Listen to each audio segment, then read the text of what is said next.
Salut Emmanuel, merci de nous rejoindre sur ce podcast.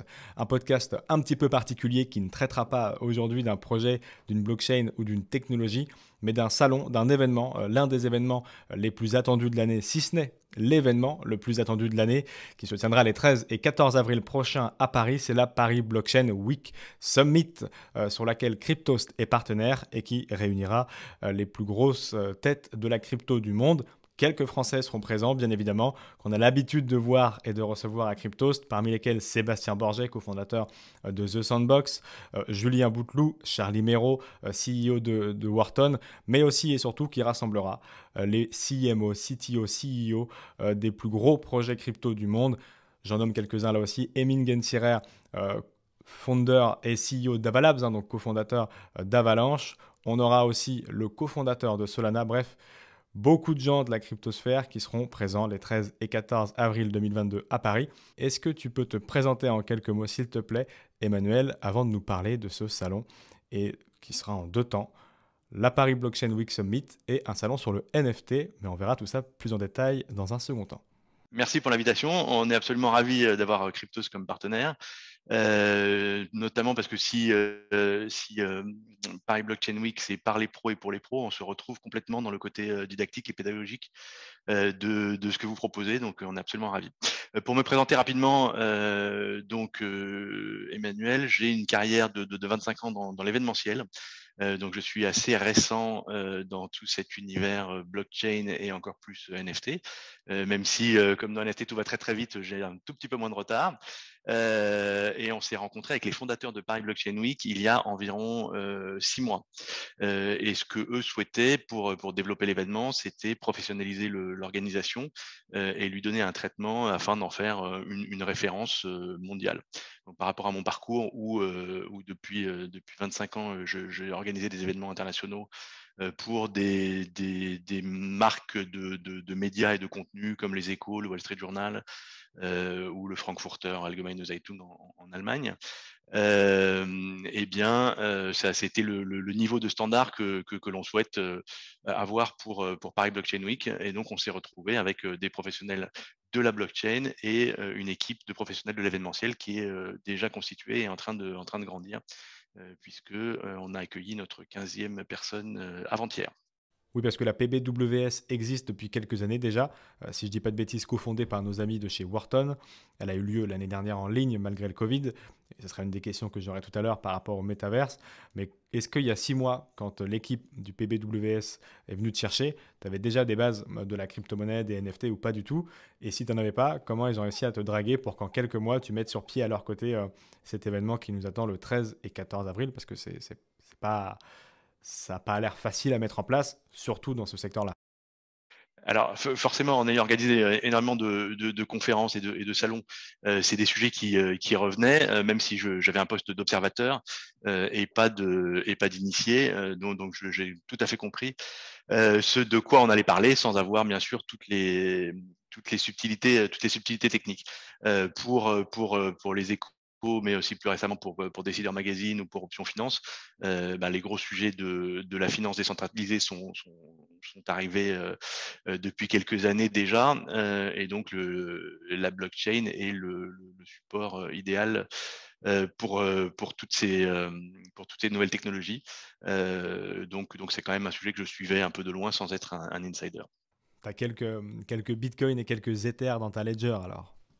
Alors absolument, donc j'ai dû m'y mettre avec quand même un petit problème de timing, parce que je suis arrivé en novembre et donc on était près du all-time high, qui fait que voilà, j'ai un portefeuille qui a beaucoup baissé, mais je suis là pour le long terme, donc on va voir ce que ça donne. Et c'était pour acheter quelques NFT. Bon, ça va, tu as quand même quelques termes et quelques connaissances du secteur. Tu parlais de NFT justement. Alors pour ceux qui ne nous suivent pas sur YouTube, sachez qu'Emmanuel a un fonds virtuel qui est séparé en deux parties. Une partie avec le logo de PBWS et une autre avec Paris NFT Day, qui sont les deux salons qui se tiendront donc autour du 13 et du 14 avril prochain. Est-ce que tu peux nous expliquer un petit peu comment vont s'articuler justement ces deux salons? Qu'est-ce que le Paris NFT Day, avant d'aller un peu plus dans les détails avec les intervenants de la PBWS, s'il te plaît? Ok. Donc à la base, il y a un événement, comme tu l'as dit, qui existe depuis 2019, qui est Paris Blockchain Week Summit, et qui a déjà prouvé son succès et installé sa marque. Et le concept justement des amis de Wharton, mais aussi de Michael Lamar, qui était un des fondateurs, c'était de faire un événement par les pros et pour les pros. Donc on était en 2019, ils avaient déjà créé Crypto Mondays, et ça leur paraissait être l'évolution naturelle pour aller un peu plus loin dans les sujets, dans le networking. Donc on a vraiment cette base solide et cette crédibilité sur ces sujets-là. Et quand on a commencé à voir le boom NFT depuis un an maintenant, et donc qui s'est accéléré dans les derniers mois, même dans nos discussions au mois de septembre-octobre, on s'est dit qu'il fallait absolument traiter ça, parce qu'on traite lors de Paris Blockchain Week Summit de la plupart des applications de la blockchain. On a parlé de finances décentralisées, bien sûr il y a les crypto-monnaies, mais il y a aussi tout ce qu'on peut faire au niveau industriel pour les entreprises. Et donc les NFT sont une autre application de la blockchain, et il nous semblait absolument indispensable d'y être présent. Comme c'est un sujet un peu décalé et un public qui est un tout petit peu différent, et que là pour le coup il y a un gros besoin de pédagogie et d'onboarding, puisque ça a explosé tout de suite à la face du grand public, même du grand public business, on va dire. Donc il nous a paru absolument indispensable de faire un autre événement, mais qui a collé, qui est backé par Paris Blockchain Week Summit. Et donc, c'est en même temps? C'est la veille. Donc, on a les 13 et 14 avril Paris Blockchain Week Summit, et la veille, le 12, Paris CNFT Day. Avec cette ouverture un tout petit peu plus grand public. Alors, c'est pas non plus complètement grand public, que notre mission d'information, on est un organisateur d'événements professionnels, c'est de nous adresser à des professionnels, à des entreprises ou à des gens dont c'est l'activité principale. Mais donc, il y a un traitement un tout petit peu différent, puisqu'on est plus en amont sur ces sujets NFT que sur les sujets blockchain. Et tout ça donc au Palais Brognard à Paris. Alors ça, oui, c'est une annonce dont vous avez la primeur, puisqu'on annonce demain lundi qu'on déménage au Palais Brognard. Donc on avait un espace historique pour cet événement qui était à Station F, qui s'est vite avéré un peu petit. Et pour le public qu'on a déjà rassemblé avec les inscrits qu'on a, et pour les partenaires, puisqu'on a des demandes exponentielles de partenariats et de sponsors qu'on a doublé par rapport aux objectifs qu'on avait. Oui, effectivement, vous annonciez quelques milliers de participants et quelques centaines de speakers. Ça risquait d'être assez à l'étroit sous la verrière de Station F. Les participants, justement, qui sont-ils? Est-ce que ça peut être un curieux? Est-ce que le curieux va peut-être davantage aller sur le salon NFT? Est-ce qu'il peut aller aux deux? À qui s'adresse ce salon et qui peut prendre son ticket finalement? Alors, a priori, c'est réservé aux professionnels. C'est un événement du niveau qualitatif et en termes de prestations des grands événements internationaux, hein, comme NFT NYC, comme DecentralCon à Miami. Donc, de fait, il y a une barrière à l'entrée de coûts qui reflète l'organisation professionnelle, qui est importante. Mais même en termes de sujets, voilà. Après, il y a plein d'événements communautaires qui bourgeonnent un petit peu partout. Là, on va parler quand même de thématiques assez business, avec des applications, des modèles économiques qu'on peut créer dans chacun des univers liés au NFT. Donc, c'est pédagogique, mais c'est pédagogique pour les gens du business.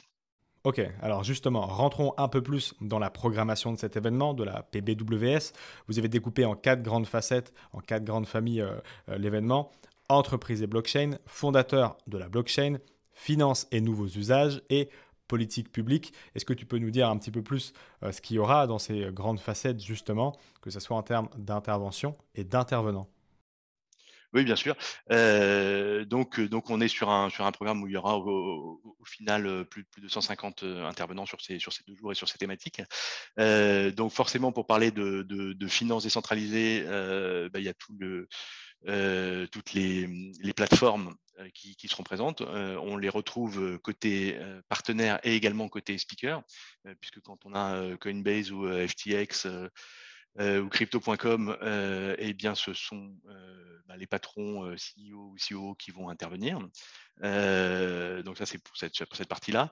Quand on parle avec des investisseurs, que ce soit des VC ou des investisseurs un peu plus longs, donc c'est des gens du calibre de Tim Draper ou de DCG qui seront également intervenants.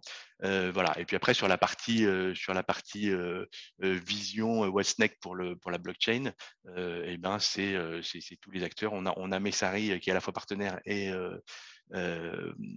intervenant. Je ne sais pas si vous avez lu son rapport de fin d'année qui est très structurant et qui permet d'avoir une belle vision. Donc, il va venir nous le présenter, même nous l'updater. On a par exemple pour cet événement une discussion entre Ryan Selkis de Messari et Nicolas Kairi qui est le CEO de blockchain.com sur 10 ans dans la crypto, parce que ça fait voilà, on commence à avoir des gens qui sont dans ce métier, dans ce business depuis 10 ans. Donc, ils vont pouvoir partager leur expérience, mais aussi leur vision à plus long terme. Et à côté de ça, on aura des ateliers très concrets sur les techs, les développements, ce qu'il est possible de faire pour les entreprises, parce que c'est là un des vrais relais de croissance et d'information pour ces sujets-là. Et puis, comme tu l'as dit, la partie politique publique et régulation, puisque tout le monde est suspendu à ces thématiques pour savoir à quelle sauce les cryptos vont être mangés fiscalement dans les prochaines années. Ça sera indéniablement un des sujets de 2022. Autre sujet de 2022, un peu plus joyeux celui-là, c'est les métavers. C'est un sujet qui est à la frontière justement avec PBWS et Paris NFT Day. Vous avez d'ailleurs eu l'occasion d'expérimenter un petit peu ça dans votre salon virtuel l'année dernière qui ne s'est pas tenu à cause du Covid. Vous allez là aussi recevoir pour tout ce qui est NFT métavers de nombreux acteurs. Absolument.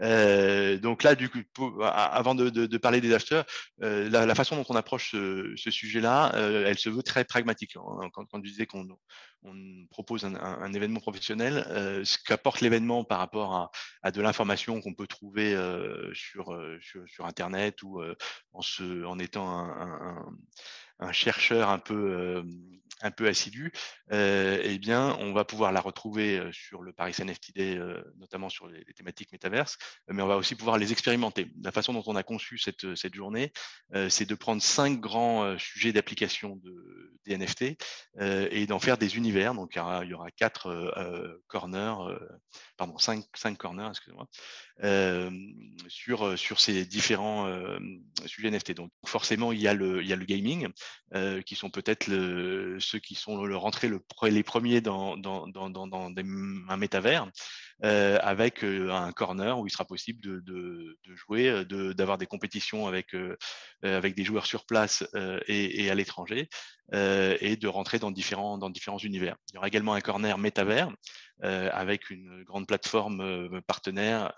Tout ça est en cours de développement, mais on aura cette possibilité-là également d'explorer toutes les possibilités d'un ou de 2 métavers particulièrement médiatiques en ce moment. On aura également un corner pour tout ce qui est sport. Donc, je laisse le e-sport au gaming, mais on parle là vraiment du sport comme le foot, le tennis, la Formule 1, et de pouvoir découvrir des projets qui sont déjà en cours ou qui sont en développement sur cet univers-là. Il y aura également une partie sur le luxe et la mode. Donc ça a été assez médiatisé où on a vu pas mal de grandes marques se lancer dans les NFT, mais ça sera l'occasion de voir un petit peu ce qu'il y a dans cet univers avec bien sûr des expositions, mais on va aussi lancer un défilé de mode virtuel où les participants vont pouvoir revêtir des skins et voir leur avatar défiler sur un catwalk. On est à Paris, c'est parfait pour ça. Et le dernier univers, c'est celui de l'art. Donc peut-être celui le plus foisonnant, le plus actif en ce moment avec tous les artistes qui se lancent sur ces nouvelles possibilités digitales. Donc il y aura à la fois bien sûr les univers graphiques mais également la musique ou l'audiovisuel avec le cinéma ou la télé. Bien évidemment, je mettrai toutes ces informations en fiche et dans la description, ainsi que les sites de PBWS, si vous souhaitez y porter un œil un peu plus attentif. Emmanuel, une question que j'aime bien poser dans les podcasts quand ça touche à la technique, mais là c'est l'événementiel, c'est tout aussi intéressant finalement. Est-ce que tu peux nous emmener dans les coulisses de la préparation d'un salon comme la PBWS, où tu l'as dit, vous recevez les plus gros CTO, CMO, CEO des plus grosses boîtes crypto. Comment on fait pour les convaincre et pour faire en sorte que tous les agendas se croisent sur cette semaine du 13 avril à Paris. Voilà. Comment tu as fait pour convaincre par exemple CZ de Binance, qui est déjà venu quelques fois à Paris, ou Emile Gensiren d'Avalanche, bref, tous ces gens qui seront présents le 13 et 14 à Paris. Alors effectivement, c'est ça le vrai challenge. La chance qu'on a, c'est effectivement les fondateurs de Paris Blockchain Week avaient déjà une crédibilité importante sur ces thématiques-là et au milieu dans le secteur de la blockchain. Donc ça veut dire qu'on peut avoir un accès direct pour contacter CZ. De Binance par exemple, et ensuite pour les autres ou pour les sujets un peu émergents, parce qu'ils sont fondateurs notamment, et ben ils ont été très vite impliqués dans le sujet des NFT, puisque nos fondateurs ont tous sont tous des early adopters, que ce soit de CryptoPunks ou de Bored Ape. Donc ils sont déjà rentrés dans cette communauté. Donc ça permet de faciliter les intros. Et l'autre levier où là j'ai pu participer de façon un peu plus activement, c'est en nouant par exemple un partenariat avec Decentralcon à Miami, donc qui est un gros événement qui a eu lieu au mois de novembre dernier, et bien pour avoir une sorte de jumelage, et on se met d'accord sur un certain nombre d'annonces en commun qui vont bientôt sortir. On peut proposer à des speakers d'avoir un impact des deux côtés de l'Atlantique. Donc ça permet aussi d'avoir des effets d'échelle et d'intro, parce que c'est dans ce milieu-là, c'est ça qui compte, c'est qui est-ce que tu connais, qui est déjà dans le milieu et qui va t'assurer ta crédibilité. Et d'ailleurs, la PBWS et Paris NFT Day ne sont pas les seuls événements qu'il y aura les 13 et 14 avril 2022, puisqu'il y a tout un tas d'événements parallèles cette semaine du 13 avril qui se tiendront à Paris, notamment un hackathon, ces fameux concepts où en quelques jours il faut créer, tester et stresser une idée avec des mentors de l'écosystème sur place pour essayer d'en sortir peut-être un business model ou toute autre chose, et qui va rassembler des ingénieurs et puis des curieux pour le coup, quelques jours avant la PBWS, non? Absolument. Donc effectivement, dans ce secteur-là, les grandes plateformes et les grands acteurs sont toujours à la recherche de développeurs, de talents, et les hackathons sont un excellent moyen de montrer le dynamisme du coup, là pour le coup de la place de Paris, hein, parce que c'est des gens qui sont sur place, qui sont dans les écoles de développement français et qui ont déjà porté parfois des projets, et du coup ça leur donne l'occasion de plancher sur des thématiques de géants de la blockchain aujourd'hui, et de rencontrer peut-être leur futur employeur. Et c'est intéressant que tu me parles de ça, parce que on s'est focalisé sur Paris Blockchain Week Summit et sur le NFT Day, mais il y a énormément d'événements qui sont en préparation pour toute cette semaine, qu'on veut être vraiment l'épicentre de la blockchain et du Web3 en Europe à ce moment-là, avec pas mal d'événements complémentaires, comme des expos de NFT dans différents endroits de Paris, comme une soirée exclusive pour le Bored Ape Yacht Club. Donc ça va être la première soirée des apes français ou internationaux qui viendront à Paris, forcément sur un bateau. On aura également le premier Crypto Mondays global. On l'a déjà fait de façon virtuelle, mais on aura à Paris une édition de Crypto Mondays du coup le lundi, avec nos amis de New York et d'autres capitales européennes. Donc il y a pas mal d'événements comme ça et des partenariats avec des associations comme le BG, avec qui on est partenaire sur leur événement Digital Innovation, qui font que c'est pas uniquement les spécialistes de la blockchain, mais ils viennent aussi rencontrer les entreprises, les grands corporates et les grands financiers qui seront aussi présents à cet événement. Indéniablement, donc, la semaine du 13 avril sera la semaine de la blockchain à Paris, et même la capitale mondiale, comme tu le disais, avec tous ces acteurs de l'écosystème qui seront à Paris cette semaine-là. On aura nous-mêmes l'occasion, en tant que journaliste et partenaire de l'événement, de s'y croiser et puis de vous le faire vivre à travers des articles sur les réseaux sociaux et bien évidemment en vidéo sur YouTube avec quelques reportages et quelques interviews. Merci beaucoup Emmanuel d'être venu présenter la PBWS sur ce podcast. Je vous mets toutes les infos en description si vous souhaitez y participer ou y avoir plus d'informations. Nous, on se retrouve la semaine prochaine et d'ici là, restez curieux et connectez au site de cryptost.fr pour être à l'affût de toutes les dernières news crypto.